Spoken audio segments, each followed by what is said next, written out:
Is it recording? Yeah. Hi everybody, it's Javen Nightshade here. I'm your Sunday host here on The Witch's Voice, and I missed last week. I missed last week because I have been down under the weather, but I'm a lot more better, as you can see. So I'm going to be doing two topics in one video. The first one was last week, which is magic in a cemetery. Now, magic in a cemetery, I wasn't very clarified on what we mean. I think we mean just any kind of magic that deals with just being in a cemetery. Now, I usually don't do cemetery magic just for the fact that I told everyone before, spirits, I don't like energies of spirits. It gets me sick. Like, I can't handle death energy. But I do like to go to the cemetery, even though I don't feel good in cemeteries. But I do like to go to cemeteries. The majority of the times, the only times I actually go to the cemeteries myself is to collect graveyard dirt, which I never actually collect it from an actual person's grave spot. I just go like in the edges of the graveyard, so I'm not taking someone's actual graveyard dirt. I don't like doing that because it's a form of disrespect. Unless I have that spirit's permission, and if I don't, I won't touch it. Another thing, a lot of people, graveyard magic can be very, very powerful if you know what you're doing. A lot of people use necromancy in cemeteries, obviously, because that's where spirits like to rest more. Trying to think, not only that, too, a little bit of history, it's not just to do necromancy, it's to go and a point in a cemetery so you can go and visit your dead one, your loved one, pay your respects, leave flowers, their favorite type of items, doing honoring rituals or Samhain rituals at a funeral. It's not something completely creepy. Some people find being in cemeteries nasty, disgusting, and weird or creepy. I don't.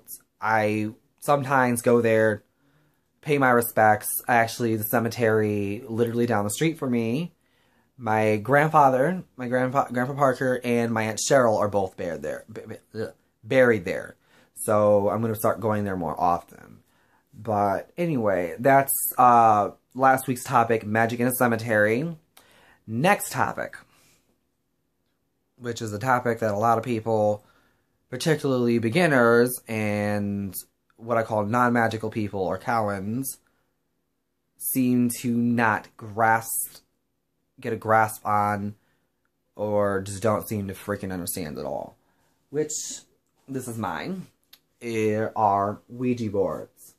What are Ouija boards? Ouija boards, or aka spirit boards, they are a medium or a channel way to contact and get a hold of and speak with spirits. Hence the name spirit board.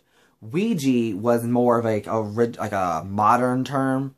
Ouija is literally the word "we" from French and "ja" or Ouija. It's not Ouija. It's Ouija boards. Ouija or Ouija, which is German and French for yes and yes. So they're yes board, but that's the term of it. They were more modern. The name Ouija was more modern for like board games made by the Parker brothers and all that crap. So it wasn't originally called an Ouija board. And why is it looking backwards? I don't know why my camera's doing that, but anyway. So the Ouija board, like I said, modern, is supposed to be called a spirit board. Now, as you can see, you have the letters and you have the numbers and everything like that. One second, I am so sorry. Let me pause it right quick and grab my planchette. Alright, hi, I'm back. I was grabbing my planchette because I thought I had it next to me, but I put it on my nightstand. Anyway, this is the planchette. This is mine for my spirit board, which is like a really fake toy one. I'm getting a different spirit board. I don't really like this one, but I'm just showing what it is. This is called the planchette. This is the tool that you use to be able to contact with your spirit board. Usually the person or two people lightly places their finger on the boards, and you act as a conduit for the spirit to be able to contact you, and it will move like so on the letters in order to be able to give you the messages. Now, more back into when I said beginners or dabblers or Cowans dabbling with spirit boards, especially people who, I haven't seen it yet, but the movie Ouija, or as soon as they see movies like this, or any movies that involve Ouija boards, these people, I'm sorry, but they're dipshits. They're idiots. They have a tendency to go out, buy a freaking Ouija board, and think it's nothing but a board game. The Ouija board is not a board game. It is not a toy. It is not something to be played around with. It is something very serious. It's a very serious form of spirit contact or divination.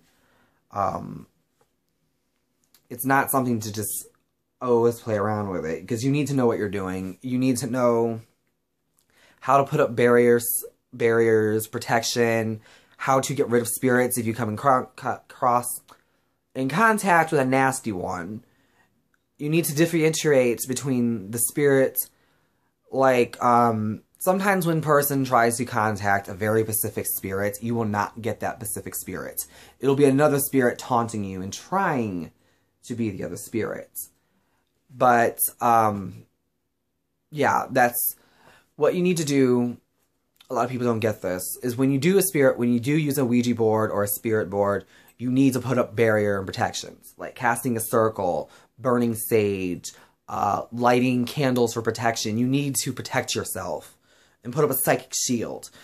Because if you don't, sometimes negative energies can come through, sometimes negative or nasty spirits will come through the board. And you want to be able to make sure that they can't come through it. Or that if they do, you know how to get rid of it. Or you know how to defend yourself. I've personally been using my Ouija board. I've used not just this one. I had another one. But the people that I was living with threw it out because they freaked out when they found out that I had it. I'm not getting into that. But I've never had a problem with the spirit board. Sometimes I don't get results because sometimes you don't get in contact with spirits or they just don't want to talk to you. And other times I did have results. And I've never had a problem with a spirit board bringing a nasty spirit into my house. So I've never had that problem before. And so forth and whatnot. Okay, I already talked about how to protect yourself, common mistake that people make. Okay, and another thing with the Ouija boards too, or spirit boards, there's another theory behind it besides spirits talking to you. Some people believe that it's not your spirit talking, a spirit talking to you. It is your subconscious, which sometimes that is true. Sometimes when you're using the spirit board, you're not actually in contact with the spirit. You're in contact, or you're receiving messages from your inner voice or your intuition, your own subconscious mind. So sometimes it's hard to differentiate between that, and sometimes it's not. I've had that a few times where it wasn't a spirit talking to me. It was my subconscious or my inner voice talking to me. So that's that. And basically the basic message, let me check the minutes. Okay, that I also want to relay is that it's not a conduit of demons. It's not, some people think it's used to summon demons and yada yada yada, to summon the devil. No, it is not, people. And it's not a freaking toy. It is not a game. The spirit board is something to be taken very seriously. If you do not know what you're doing, do not touch one. Put it the fuck down. I'm sorry for my cussing, but I'm so sick and tired of seeing people using these damn things, summoning a nasty spirit in their fucking house, and then they blame magic and witchcraft, and they just label this as evil, and it's not right. If you don't know what you're doing, do not touch one. Plain and simple. Okay, that's all. I apologize if I offended anyone by saying fuck, but I get very passionate about that. So, that will be it, and stay tuned for everyone else's videos for the week, and until next time, merry part and blessed be.